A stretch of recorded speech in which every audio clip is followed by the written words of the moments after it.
Shalom, salam sejahtera bagi kita semua. Yang terhormat Bapak Ibu dosen penilai uji kinerja, perkenalkan, saya Guntur Hasolwan Tegalu dengan NIM 250601515.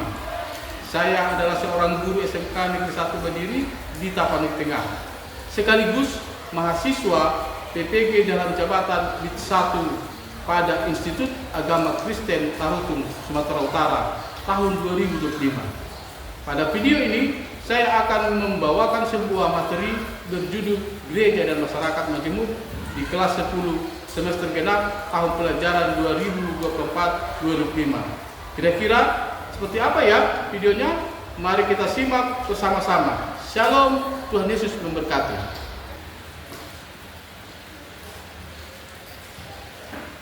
Selamat pagi anak kami. Baik, Pak. Apa kabar hari ini? Sehat.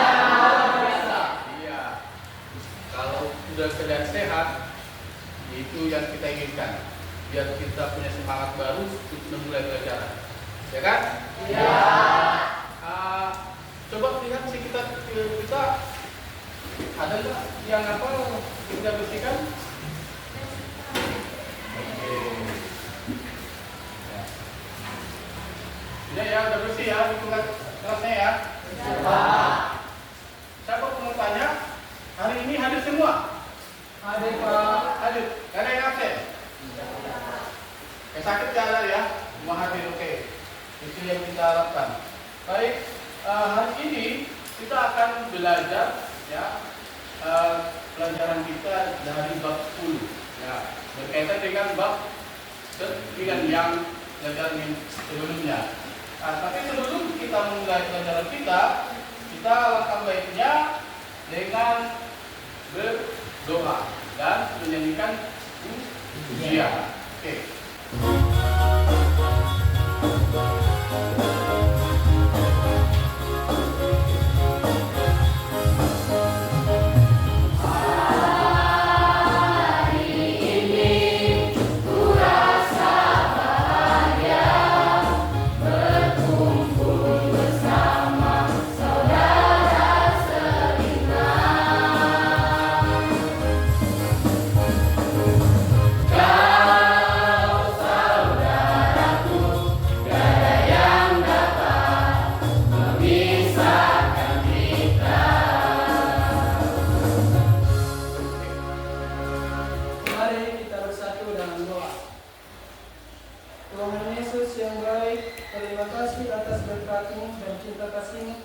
Sehingga kami dapat berkumpul kembali di tempat kami ini, dan bentar lagi kami akan memulai pembelajaran kami. Kami mohon buka hati dan pikiran kami agar kami dapat menerima pelajaran hari ini dengan baik. Dalam nama Tuhan Yesus kami berdoa. Amin.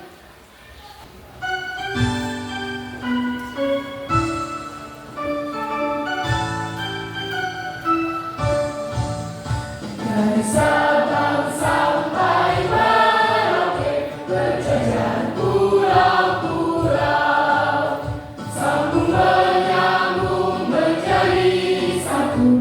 Itulah Indonesia, Indonesia tanah airku. Aku berjanji padamu, menjunjung tanah airku, tanah airku Indonesia.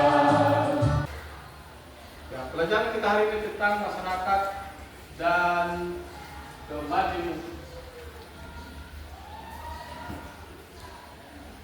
Oke, gereja dan masyarakat majemuk. Oke.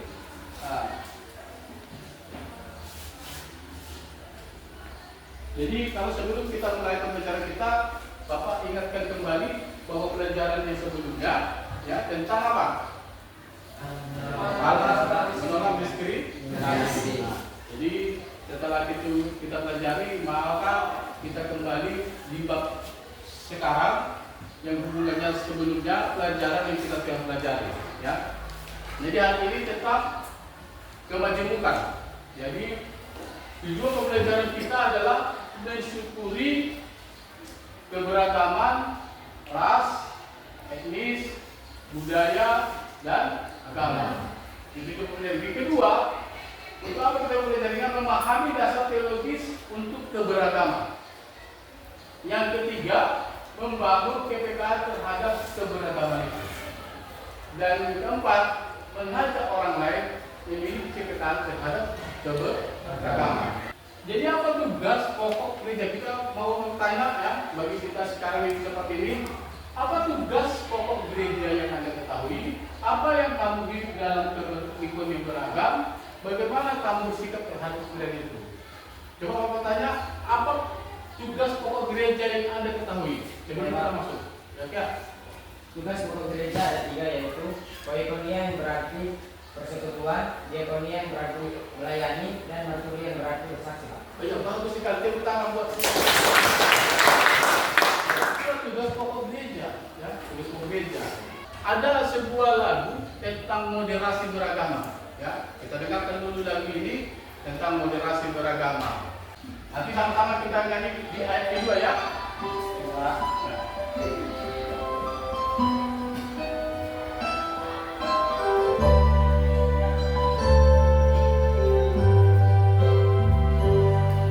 Nyanyikan lagu tentang cinta, nyanyikan lagu tentang damai, nyanyikan lagu tentang kasih sayang.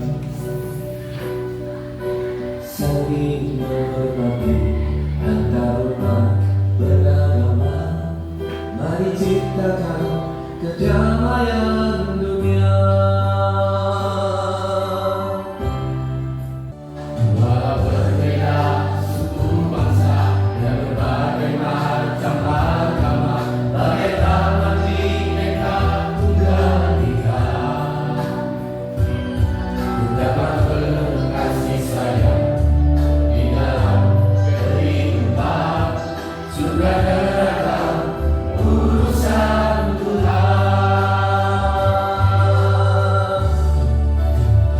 Islam cinta kedamaian, Kristen penuh kasih sayang, Konghucu sangat pengertian, Hindu suka ketentraman, Buddha sumber kebahagiaan.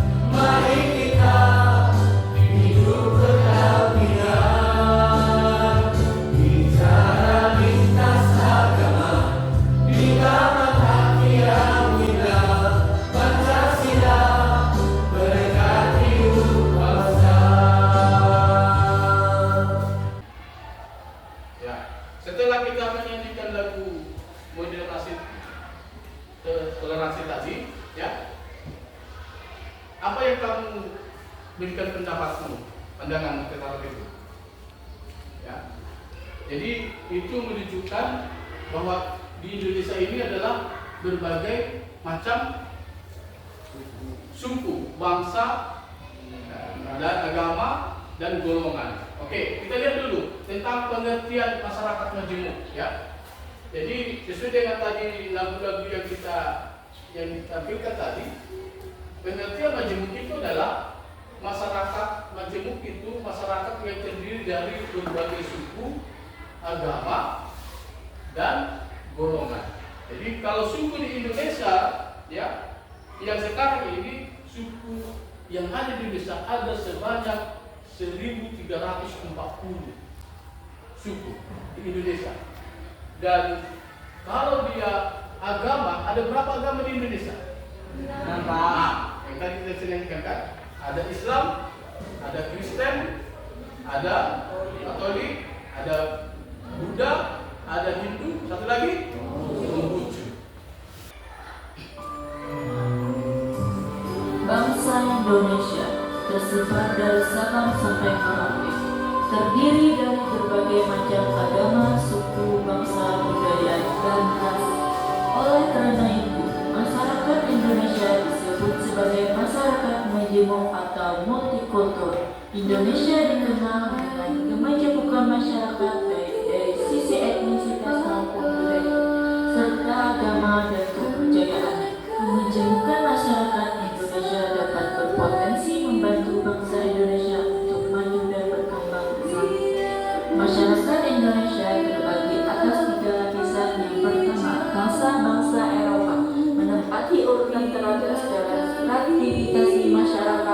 Yang kedua, bangsa-bangsa Asia seperti Cina, Arab, dan India berada di urutan berikutnya. Dan yang ketiga, barisan terbawah diduduki oleh kaum pribumi. Suatu masyarakat bersifat majemuk setiap masyarakat tersebut secara struktural memiliki sub-kebudayaan yang beragam. Jadi ketiga sepak suku dan budaya seluruh Indonesia. Ya.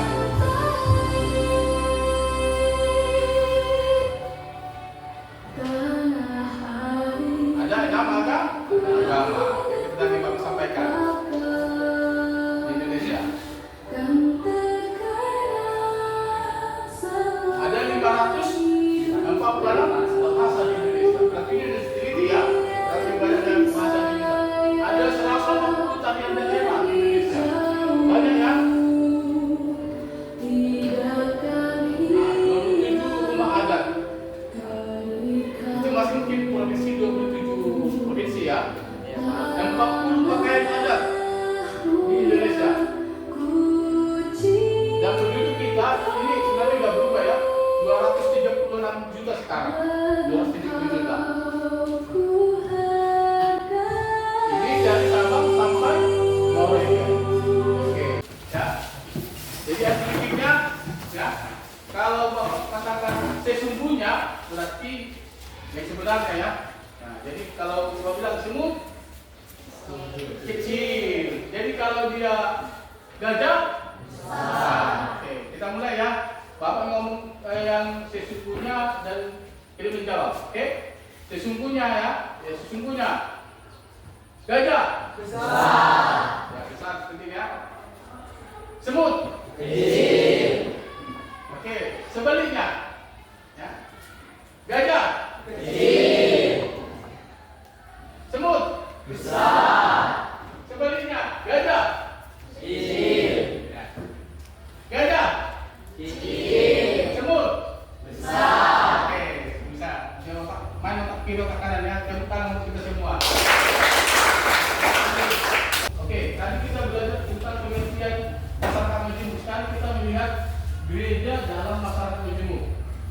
Ya, gereja itu adalah persekutuan orang-orang beriman yang dipanggil untuk hidup bersama-sama bersaksi di tengah keberagaman. Seperti yang sampaikan teman tadi, ya, tugas gereja itu tadi melayani, bersaksi, dan bersekutu.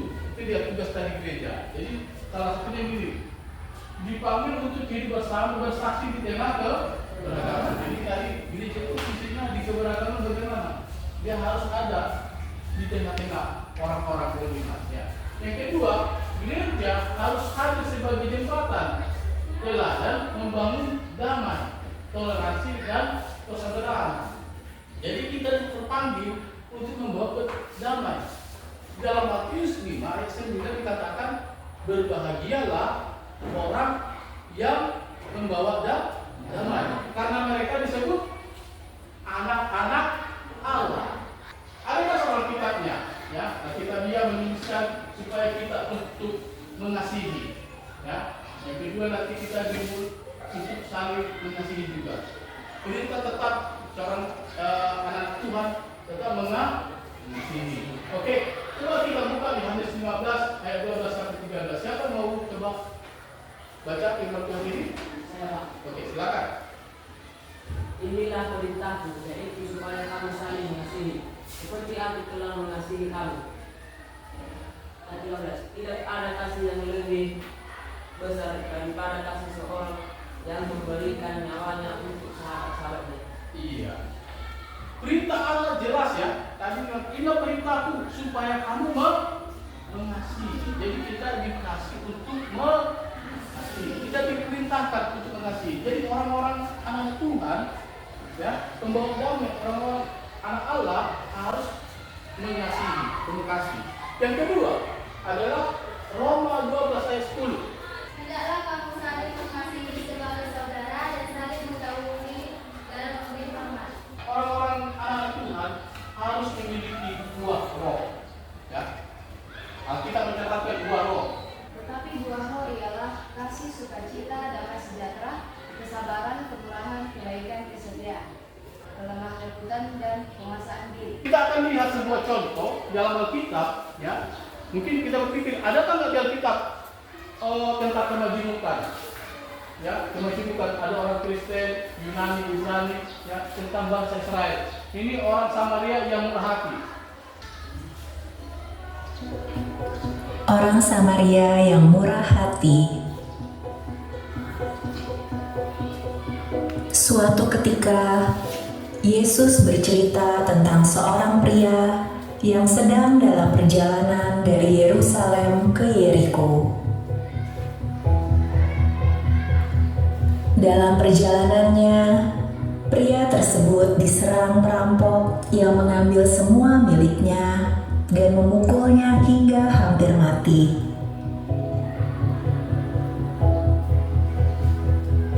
Pria itu tergeletak di pinggir jalan, kesakitan dan tak berdaya. Lalu lewatlah seorang imam yang hanya melihat dan melewati pria itu. Akhirnya datanglah seorang Samaria dengan menunggangi keledai. Saat melihat orang yang terluka, ia merasa iba. Orang Samaria itu membersihkan luka-luka pria itu dan membalutnya dengan kain. Ia juga menaikkan pria itu ke atas keledainya dan membawanya ke penginapan untuk dirawat. Melalui perumpamaan ini, Yesus mengajarkan kita untuk berbuat baik dan menebarkan cinta kasih kepada sesama tanpa membeda-bedakan. Jadi inilah orang Samaria yang murah hati ini menunjukkan bahwa rasa kasih sayang itu, ya, dan tidak mengenal siapa golongan atau dari mana, suku mana. Jadi kasih itu harus seperti itu. Oke. Ya. Aplikasi dalam kehidupan sehari-hari, ya. Jadi kita harus mengaplikasikan dalam kehidupan sehari-hari, ya. Kita harus aktif dalam kegiatan sosial, ya, dan lintas agama. Jadi kita harus aktif kalau ada kegiatan sekolah. Kita ini ada namanya OSIS, ya kan? Kalau ada kegiatan OSIS mengenai agama yang berhubungan keagamaan, boleh kita bantu. Sekarang kita kesempatan diskusi kelompok, ya. Kita akan membahas tentang kemajemukan ini. Ada 3 pertanyaan nanti yang kita bagikan, ya. Bagikan nanti, baru nanti dituliskan dia, lalu dipaparkan dari pemaparan di depan kelas. Oke, kita masuk kepada diskusi kelompok. Diskusi kelompok dulu.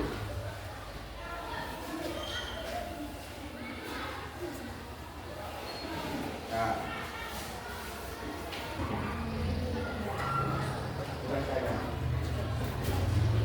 yang tadi itu ada gambaran.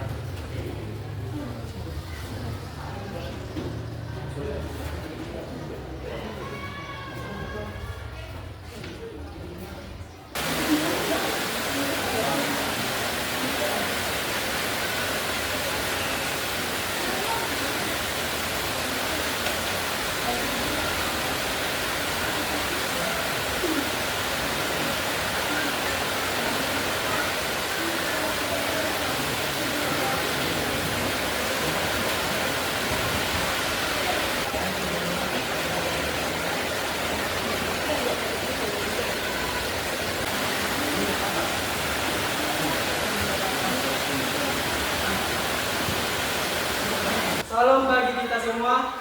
Shalom. Baik, terima kasih kesempatan yang sudah diberikan kepada kami. Kami dari kelompok 1 akan mempresentasikan hasil diskusi kami, yaitu gereja dan masyarakat majemuk. Yang pertama, mengapa penting bagi gereja untuk memahami dan menghargai keberadaan dalam masyarakat majemuk?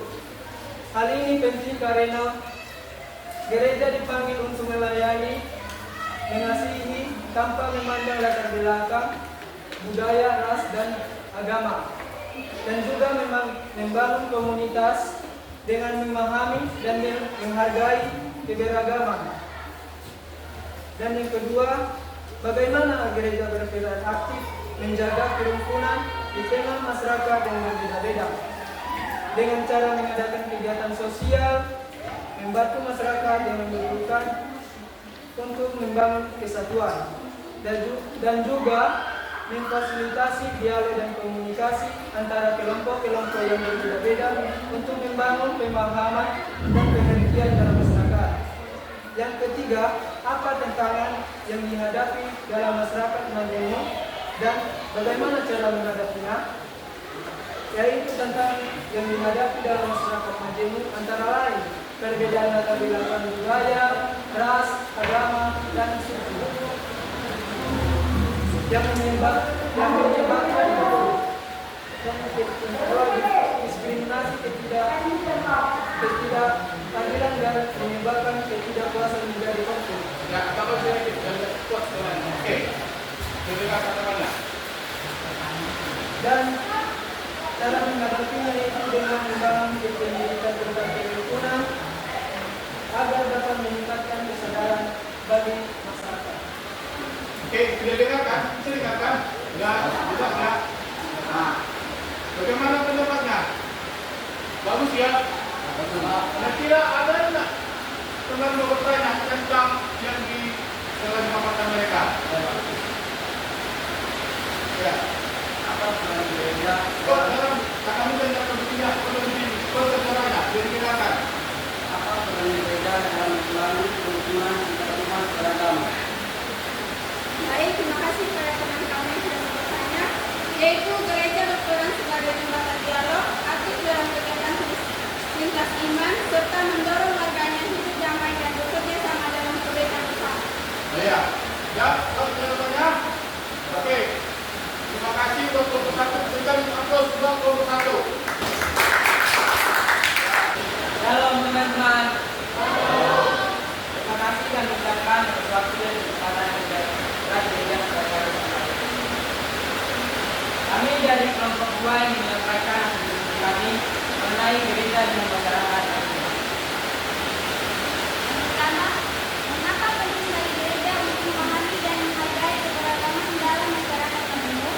Ada beberapa alasan seperti mewujudkan kasih yang inklusif, menjadi saksi Kristus yang relevan, mendorong perdamaian dan toleransi, menghidupi persatuan dalam keberagaman, dan menunjukkan teladan Kristus. Yang kedua, bagaimana kita dapat berperan aktif dalam menjaga kerukunan di tengah masyarakat yang berbeda-beda? Mengajarkan kasih dan toleransi, membangun dialog lintas agama, terlibat dalam kegiatan sosial, menjadi teladan hidup rukun, mendoakan dan mengupayakan perdamaian. Yang ketiga, apa tantangan yang dihadapi dalam masyarakat Majemuk dan bagaimana cara gereja menghadapinya? Ada beberapa tantangan seperti perbedaan keyakinan dan pandangan hidup, diskriminasi dan prasangka sosial, fanatisme dan ekstremisme, kurangnya komunikasi dan dialog antar umat, kesenjangan sosial dan ekonomi. Cara gereja menghadapinya memberitahuan kasih Kristus yang menyatukan semua orang, mendorong dialog dan kerjasama lintas iman, mengedukasi jemaat tentang toleransi dan hidup damai, mengadakan kegiatan sosial keagamaan, menjadi penengah dalam konflik sosial. Ya, luar biasa. Dia didengarkan paparan sebelumnya? Ya. Ada yang kira-kira pertanyaan tentang hasil diskusi mereka?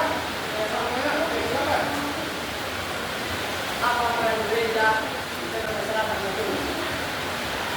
Baik, terima kasih atas pertanyaan yang diberikan oleh rekan kami gereja. Oke, ya. Apa peran gereja di tengah masyarakat Majemuk? Gereja berperan sebagai pembawa damai, kasih, dan keadilan, serta menjembatani perbedaan untuk menciptakan hidup rukun dan harmonis. Sudah makan jawabannya? Buat? Oke, ya. Kira-kira kesimpulan dari diskusi sekalian apa? Sudah paparkan. Yaitu buku yang bisa saya ambil ialah dalam pandangan Kristen masyarakat Majemuk merupakan kesempatan untuk mewujudkan kasih Allah yang besar kepada semua manusia tanpa memandang suku, bangsa, budaya atau agama. Oke, berikan tepuk tangan untuk kelompok 2. Ya. Terima kasih kelompok 2, kami persilakan untuk kembali. Silakan. Oke, kita telah selesai. selesai diskusi kelompok, sekarang ada tugas mandiri. Ya, kamu lihat hari ini kerjakan langsung, nanti langsung Bapak kumpulkan. Ya, kalau tadi ini berarti sendiri-sendiri ya.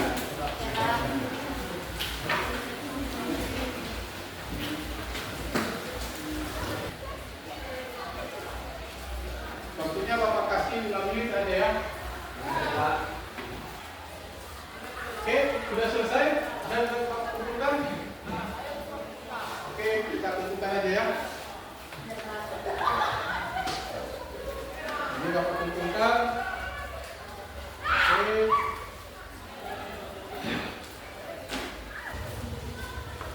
Oke, sebelum kita akhiri ya, pembelajaran kita hari ini untuk penugasan, Bapak akan saksikan dan ditentukan untuk pelajaran berikutnya. Ya.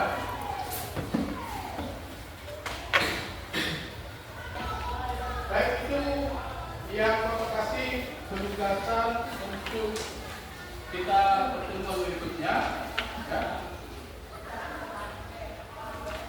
Dan kita tadi sampai dalam diskusi kelompok sudah, tugas pendiri sudah, saatnya kita akan refleksi ya tentang pelajaran kita yang hari ini. Pertanyaan Bapak pertama, bagaimana kamu dapat menjadi pelayan kasih Kristus di tengah masyarakat Majemuk? Silakan. Secara mengikuti dan belajar materi gereja dan masyarakat Majemuk, saya lebih sadar bahwa saya di tengah masyarakat yang berbeda-beda suku, agama, dan budaya. Saya belajar bahwa sebagai orang Kristen, saya dipanggil untuk menghargai perbedaan dan hidup rukun dengan semua orang.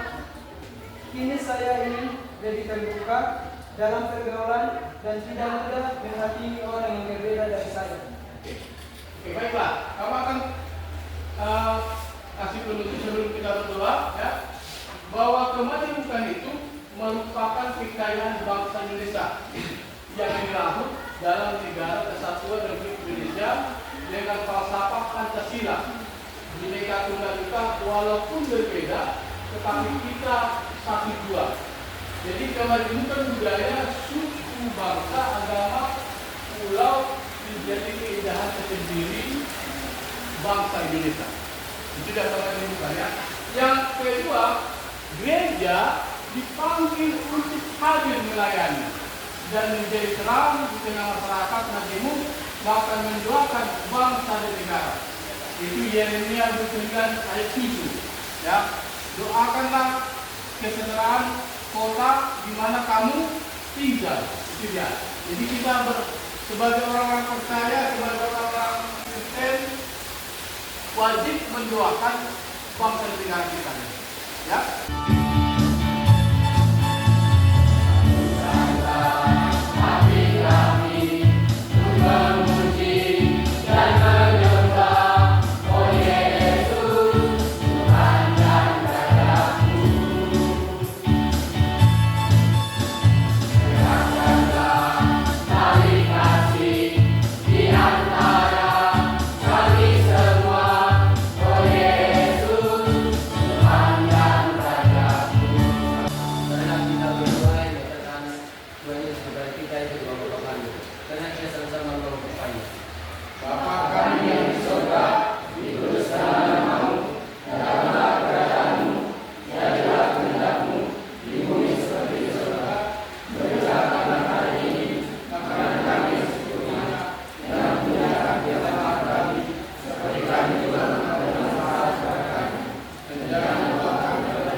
Terima kasih untuk pertemuan hari ini.